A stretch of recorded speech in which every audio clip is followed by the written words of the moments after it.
I want everyone to close their eyes, and I'm going to describe a few different scenes for you.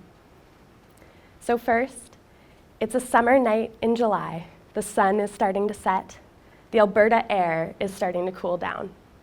It's game night for the local men's baseball team.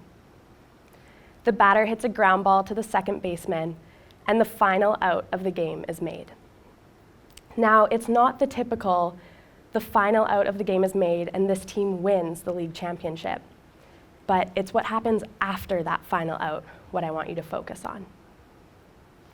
And what happens after that final out is a little 2-year-old girl with blonde pigtails chasing after her 2 older brothers towards her dad onto that diamond. A diamond so big, it made her seem like an ant in comparison. No one stopped this little girl from running onto that field, a field that men just stopped playing baseball on. And what I don't think anyone realized was that nothing was going to stop this girl from running onto that diamond ever again. So keeping your eyes closed, just don't fall asleep on me. I want you to imagine playing your favorite sport with over 5,000 fans in the stands and wearing your country's name across your chest. What allowed that girl to go from running onto that field when she was 2 years old to representing her country at a world championship? So you can open your eyes, and by show of hands, I want you guys to be honest. How many people here think or have ever thought that softball is the female equivalent to baseball? Okay, a few of you, that's kind of what I thought. So why do you guys think that? Would you say that ringette and hockey, or ringette is the female equivalent to hockey because they're played on the same ice surface? I think a lot of female hockey players and ringette players might get frustrated if you said that.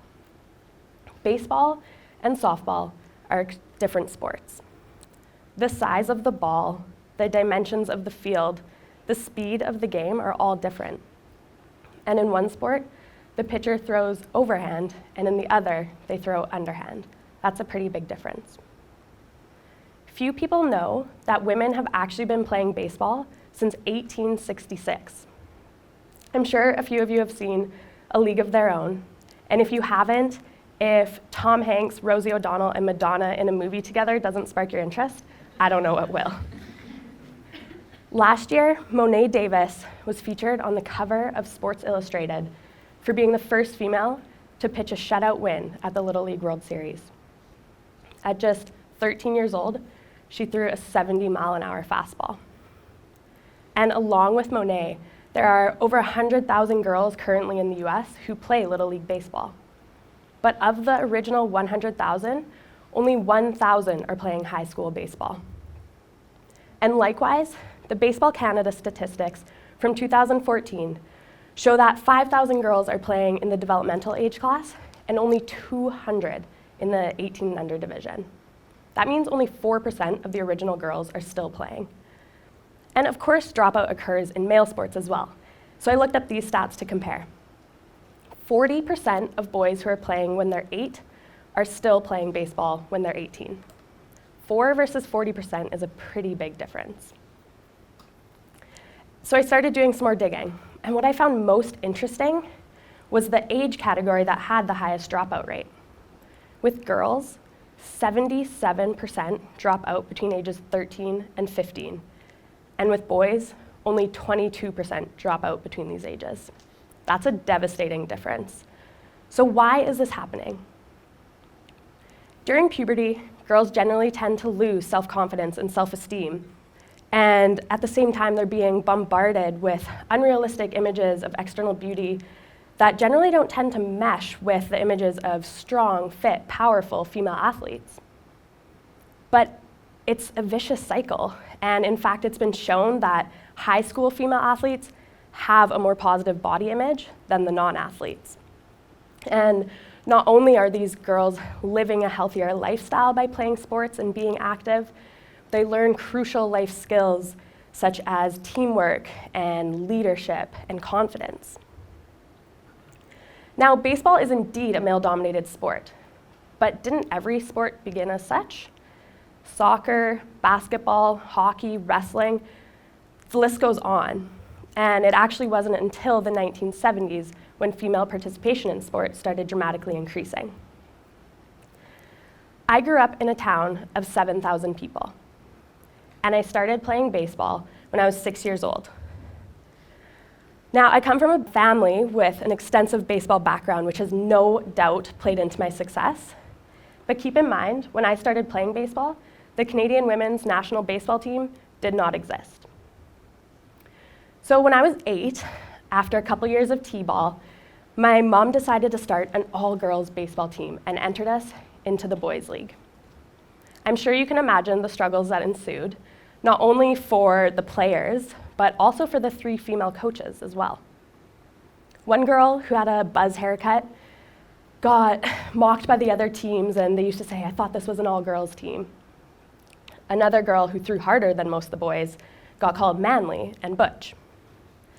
And even the male coaches from the other teams would go up to my mom after the game and say, "What are you trying to do here? This is a man's sport, and why aren't these girls playing softball yet?"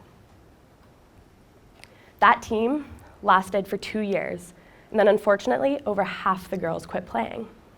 But for me, baseball was my first love, and baseball season was my favorite time of year, and I continued playing on boys' teams until I was 20 years old. Now, every year after my boys' season was complete, I would try out for the provincial all-girls baseball team. This was such a glorious time for my teammates and I. We got to be with other girls who loved baseball just as much as us, and we got to play for coaches that recognized that girls can play baseball. But it was also a time of year for me to hear about my teammates' struggles throughout their seasons, something I wasn't extremely familiar with. My teammates got cut from teams because the coach didn't want a girl on their team. My teammates got mocked by their teammates all season long for running like a girl or hitting like a girl or throwing like a girl. And my teammates had to put up with sexist remarks from adolescent boys that I would never be allowed to repeat on this stage. And unfortunately, a lot of my teammates quit playing because how do you expect a girl, or anyone for that matter, to succeed in these types of environments? And it actually wasn't until I was writing this talk that I realized what was different about my experience that has led me to become successful. And it starts at the top: media, parents, coaches. A child doesn't discriminate against their teammates or classmates or opponents until they get the idea planted in their head. It's not until their mom or coach says, "Why isn't she playing a girl's sport?" and "Don't let that girl strike you out again." In 1931, Jackie Mitchell and the Chattanooga Lookouts played the New York Yankees in an exhibition game. At just 17 years old, she struck out Babe Ruth and Lou Gehrig in 7 consecutive pitches. Babe Ruth was later quoted in the newspaper saying, "Women are too delicate, and it would kill them to play baseball every day." And just days later, the commissioner of baseball voided Jackie's minor league contract and declared women unfit to play baseball.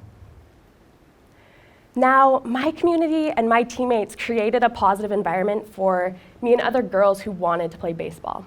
They encouraged me, and they cheered me on. They never told their sons that they deserve a spot more than a girl, or that they better work harder so a girl doesn't take their position.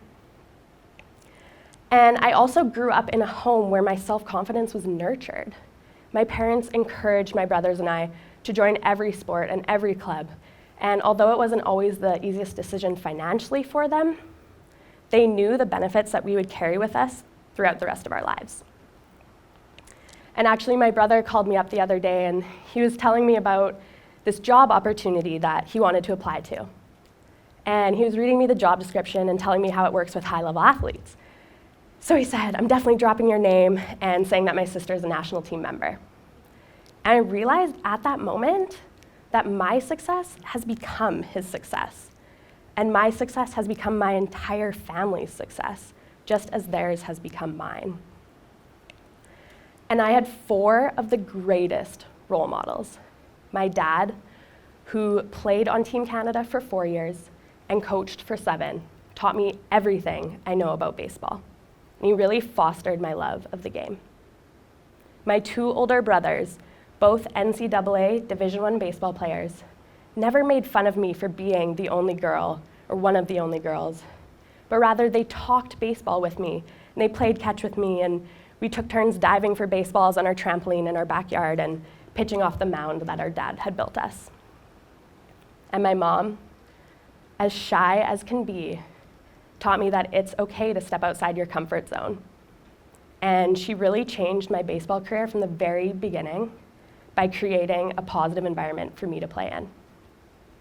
And it is no doubt due to their support that I've been a pitcher on the Canadian women's national baseball team for 5 years.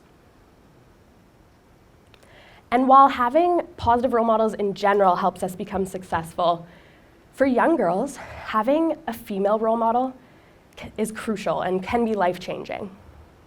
A couple summers ago, following in my mom's footsteps, I coached an all-girls under 13 team. And throughout the season, the parents would continuously come up to me and thank me and tell me how important it was for their daughters to have someone my age and female to look up to. And I was actually even asked to be a reference on one of the girls' first job applications for Tim Hortons. So.